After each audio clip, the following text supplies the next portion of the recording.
Professor doctor Yunus সাহেবের নেতৃত্বাধীন অন্তর্বর্তীকালীন সরকারকে আমি সতর্ক করতে চাই।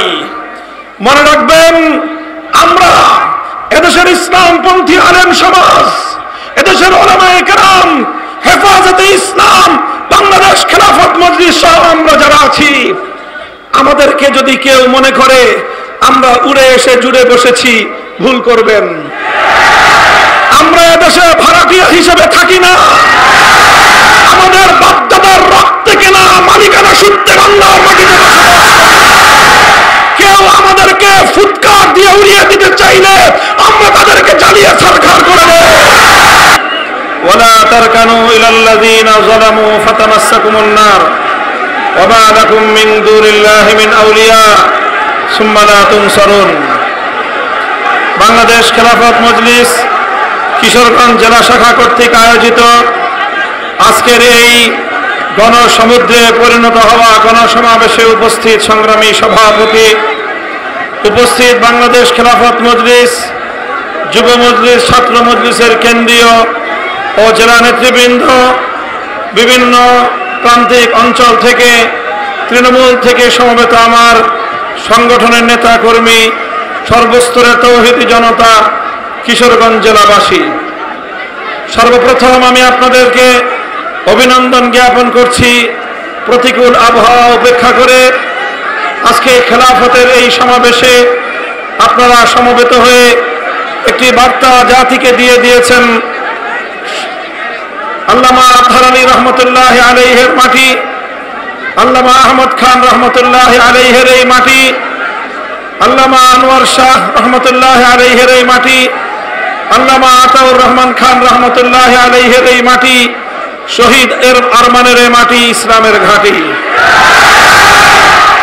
ইনশাআল্লাহ শহীদি মসজিদ থেকে যেভাবে ইসলাম কায়েমের আজান উচ্চারিত হয়েছে, আগামী দিনেও বাংলাদেশের ইসলামী বিপ্লবের ক্ষেত্রে কিশোরগঞ্জের মাটি ঘাঁটি হিসেবে ব্যবহৃত হবে ইনশাআল্লাহ।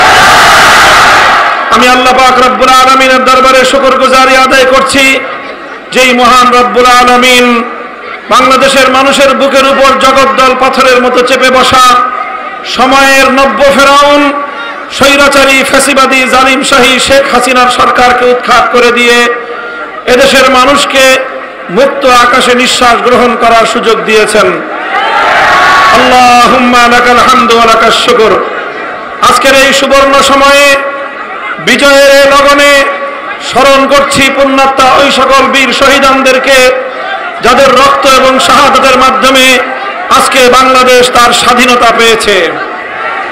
2009 সালের দেশপ্রেমিক সেনা কর্মকর্তা, 2013 সালের শাপলা চত্বরের বীর শহীদান, 2013 সালের আল্লামা সাঈদী রহমতুল্লাহ আলাইহির বিরুদ্ধে মন গড়া কল্পিত মৃত্যুদণ্ডের রায়ের প্রেক্ষিতে শাহাদাত বরণকারী কোরআন প্রেমিক জনতা, 2021 সালে বাংলাদেশের স্বাধীনতার সুবর্ণ জয়ন্তী উদযাপনকালে মুসলমানদের খুনি নরেন্দ্র মোদীর আগমনের বিরুদ্ধে প্রতিবাদ জানিয়ে শাহাদাত বরণকারী হেফাজতে ইসলামের বীর শহীদদেরকে, আর সর্বশেষ 2024 সালের জুলাই এবং আগস্ট মাসে বৈষম্যের বিরুদ্ধে সংগ্রাম করতে গিয়ে, ফ্যাসিবাদকে উৎখাত করতে গিয়ে শাহাদাত বরণকারী আমার দামাল কামাল ছাত্র ভাইয়েরা এবং 3 বছরের শিশু থেকে শাহাদাত বরণকারী বাংলার আবাল বৃদ্ধ জনতা, যাদের রক্তের উপর আজকে বাংলাদেশ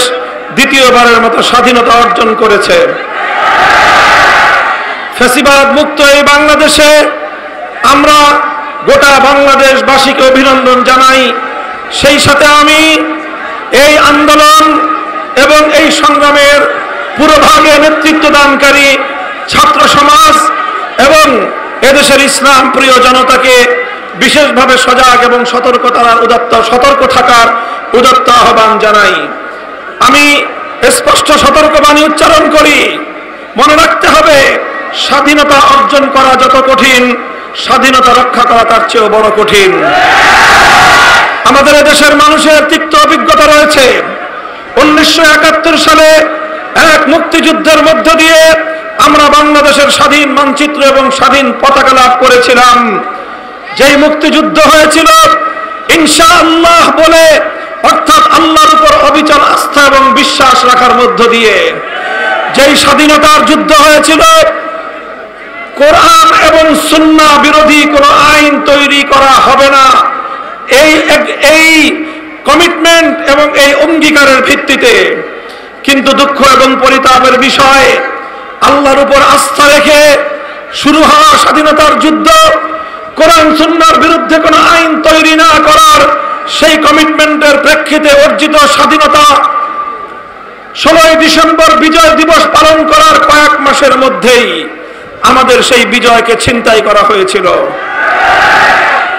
পার্শ্ববর্তী আরেকটি রাষ্ট্র তার নিজ দেশের সংবিধানের মূলনীতিগুলোকে একটি প্রেসক্রিপশনের মাধ্যমে, একটি দালাল সরকার প্রতিষ্ঠার মধ্য দিয়ে বাংলাদেশের মানুষের ইচ্ছা এবং অভিপ্রায়ের বিরুদ্ধে বাংলাদেশের হাজার বছরের ইতিহাস এবং ঐতিহ্যকে দুপায়ে দলিত করে সেই ভিনদেশী আরেক দেশের প্রেসক্রিপশনের আলোকে ৭১-এর মুক্তিযুদ্ধের চেতনা পরিপন্থী একটি সংবিধান প্রণয়ন করার মধ্য দিয়ে বাংলাদেশের মানুষকে দীর্ঘ অর্ধ শতাব্দীকাল পর্যন্ত শাসনের নামে শোষণ করা হয়েছে।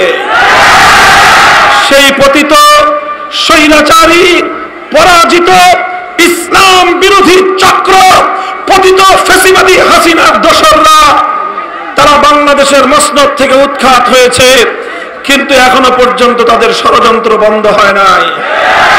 এজন্য আমি বলি, আমাদেরকে সজাগ থাকতে হবে, সতর্ক থাকতে হবে।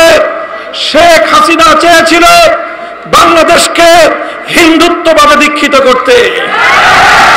আমরা বাংলাদেশের মানুষ, আমাদের হাজার বছরের ঐতিহ্য, একদিকে যেমন সাম্প্রদায়িক সম্প্রীতির ইতিহাস, আমাদের ইতিহাস সম্প্রীতির ইতিহাস, আমরা প্রত্যেকটি সংখ্যালঘু জাতির সব ধরনের অধিকারের নিশ্চয়তা প্রদান করি। হিন্দু, বৌদ্ধ, খ্রিস্টান সহ যত সংখ্যালঘু সম্প্রদায় রয়েছে তাদের ব্যক্তিগত জানমালের নিরাপত্তা, অর্থনৈতিক এবং ব্যবসায়িক নিরাপত্তা এবং তাদের নিজ নিজ উপাসনালয়ে যার যার ধর্ম পালনের নিরাপত্তা এবং নিশ্চয়তা বাংলাদেশের হাজার বছরের ঐতিহ্য। কিন্তু আমরা লক্ষ্য করেছি বিগত ফ্যাসিস্ট আমলে তারা বারবার সংখ্যালঘুদেরকে নিয়ে নাটক সাজিয়েছে।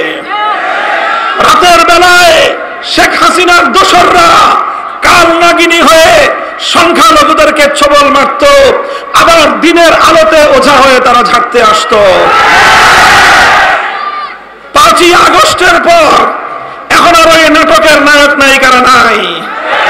এই জন্য বাংলাদেশে আর কোনো সংখ্যালঘু নির্যাতন নাই। সংখ্যালঘু ভাইয়েরা, আপনারা মনে রাখবেন, এই হাসিনা এবং তার দোসরেরা তারা আপনাদের কল্যাণ চায় না, আপনাদেরকে তাদের রাজনীতির হাতিয়ার বানাতে চায়। আপনারা আর এই হাসিনা এবং তার দোসরদের উপর আস্থা যদি রাখেন, আপনারা নিজেদের পায়ে নিজেরাই কুড়াল মারবেন। নতুন বাংলাদেশ গড়ার পথে এদেশের 90% মুসলিম জাতিসত্তার সদস্যদের সাথে আপনাদেরকে আমরা আমন্ত্রণ জানাই, আসুন আমরা একটি সম্প্রীতির বাংলাদেশ গড়ে তুলি।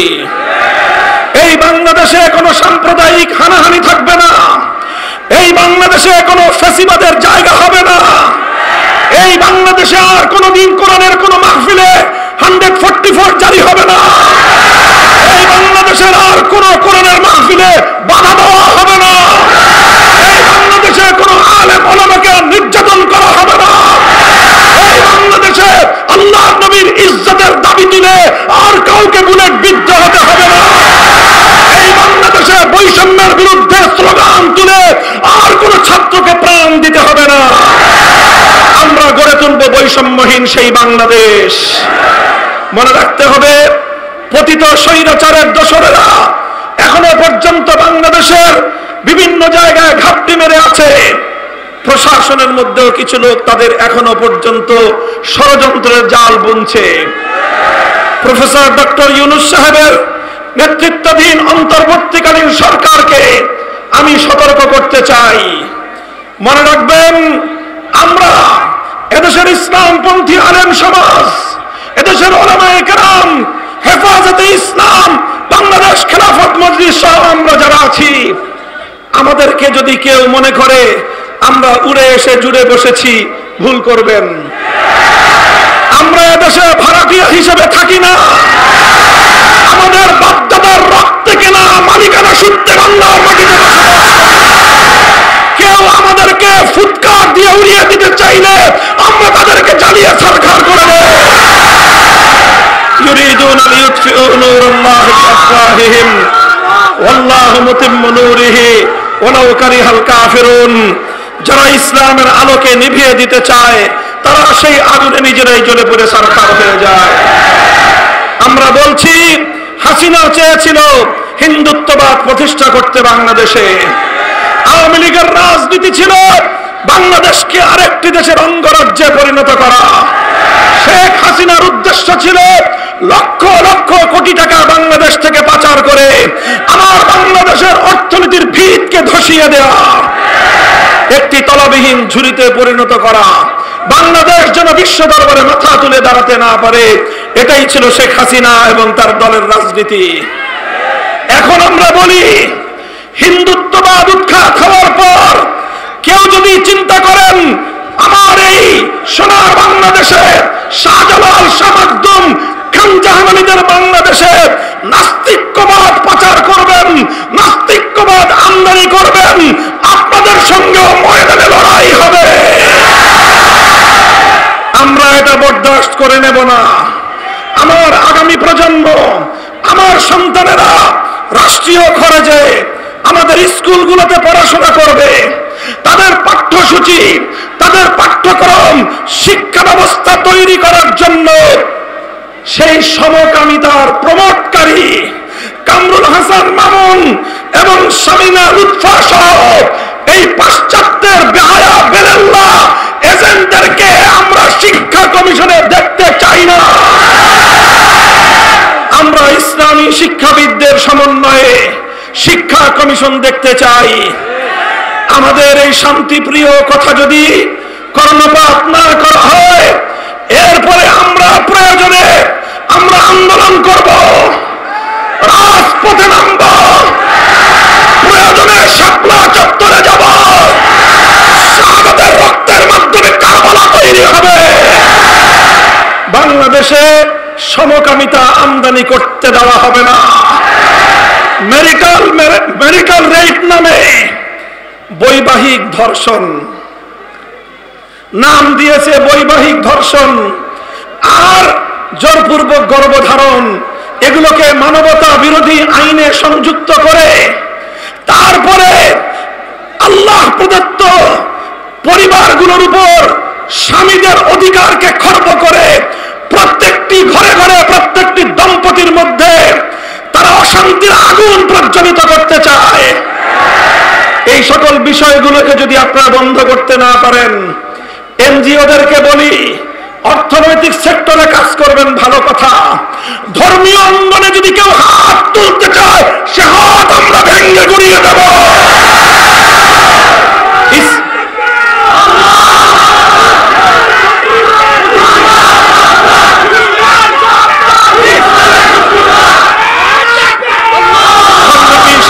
বন্ধুগণ, ইনশাআল্লাহ এভাবেই একটি বৈষম্যহীন সমাজ আমরা গড়ে তুলব, ইসলামী সমাজ গড়ে তুলব। ইসলাম মানেই হলো বৈষম্য মুক্ত সমাজ ব্যবস্থা। আল্লাহর এই জমিনে যদি বৈষম্যহীন পূর্ণাঙ্গ ইনসাফ কায়েম করতে চাও, মানব রচিত তন্ত্র মন্ত্র দিয়ে হবে না। আল্লাহর জমিনে আল্লাহ প্রদত্ত আল্লাহর খেলাফতের বন্দোবস্ত কায়েম করতে হবে। এজন্য খেলাফতের বাংলাদেশ গড়ে তুলতে প্রস্তুত থাকতে হবে। রাজি আছেন তো আপনারা? ইনশাআল্লাহ পাড়ায় পাড়ায়, মহল্লায় মহল্লায়, প্রত্যেকটি উপজেলায়, থানায়, ইউনিয়নে, ওয়ার্ডে ওয়ার্ডে বাংলাদেশ খেলাফত মজলিস, যুব মজলিস, ছাত্র মজলিসের দুর্গ গড়ে তুলতে হবে। মাওলানা আতহার আলী রহমতুল্লাহ আলাইহির এই পুণ্যভূমি থেকে ইনশাআল্লাহ ইসলামের যে যাত্রা শুরু হয়েছে, আমরা সেই যাত্রাকে গন্তব্য পর্যন্ত পৌঁছে দেব ইনশাআল্লাহ। আগামী দিনের খেলাফত প্রতিষ্ঠানের সংগ্রামে থাকবেন তো আমাদের সাথে? যদি আল্লাহ নবীর ইজ্জতের হেফাজতের জন্য আমার শাপলা চত্বরে যেতে হয়, কারা কারা যাবেন? সরকারকে বলবো, ভারতের রাষ্ট্রদূতকে তলব করে হুঁশিয়ার করে দিন, ভারতের রাষ্ট্রদূতকে তলব করে আমার নবীর ইজ্জতের বিরুদ্ধে কটূক্তি করার জন্য সতর্ক করে দিন। যদি সেটা করতে ব্যর্থ হন, তাহলে ভারত যদি এভাবেই একের পর এক ঘটনার মধ্য দিয়ে আমাদের নবীকে কটূক্তি করতে থাকে, প্রয়োজনে ভারতের বিরুদ্ধে কূটনৈতিক সম্পর্ক ছিন্ন করুন। ওরা আমাদের নবীকে গালি দিবে, আর আমরা ওদের কাছে ইলিশ মাছ রপ্তানি করব, এই প্রেম প্রীতি বাংলাদেশের মানুষ সহ্য করবে না। আমার নবীর ইজ্জতের হেফাজত করতে গিয়ে প্রয়োজনে আমরা পেটে পাথর বাঁধবো। নবীর দুশমন কারো সঙ্গে কোনো আপোষ করা চলবে না। এই বাংলাদেশ আগামী দিন আমরা গড়ে তুলতে চাই। কথা বলেন ঠিক না বেঠিক? রাজি আছেন তো? সংগ্রামে পাশে থাকবেন তো? শহীদ ঈদগাহে আমাদের সঙ্গে জমায়েত হবেন তো? নাসরুম মিনাল্লাহি ওয়া ফাতহুন করিব। বাংলাদেশ জিন্দাবাদ। বাংলাদেশ খেলাফত মজলিস